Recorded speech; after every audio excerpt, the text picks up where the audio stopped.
Sa Parañaque Integrated Terminal Exchange o PTEX, may mga nakansilang ng biyahe ng bus dahil sa bagyong Tino.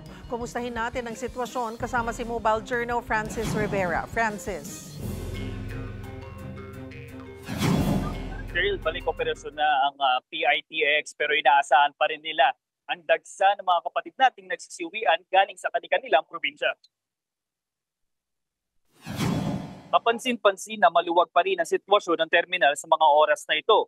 May mga nagsibalikan na raw kasi kaninang madaling araw pero ang inaasahan nilang dami na pasahero uuwi ngayon ay mamayang hapon hanggang gabi.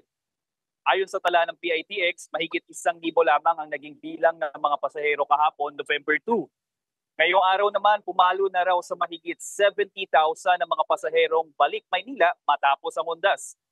Sa kabuuan, mula nitong October 27, nakapagtala ang PITX ng 1.3 million na pasaherong umuwi sa kanilang probinsya ngayong undas 2025.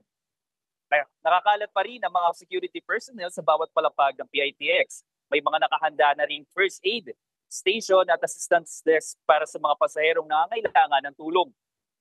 May mga confiscated item naman ang mga nakuha mula sa mga pasahero. Mahigpit pa rin ang pinagbabawal ang pagdadala ng mga matatalim na bagay, gaya na lang ng gunting, kutsilyo. Bawal din ang lighter, posporo at flammable liquids. May mga inanunsyo namang cancel trip dahil sa bagyong Tino.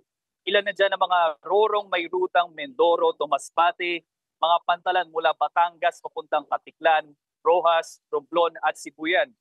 Kabilang din sa mga cancel trip ang mga biyaheng pa Eastern Samar gaya ng Lawang at Tacloban.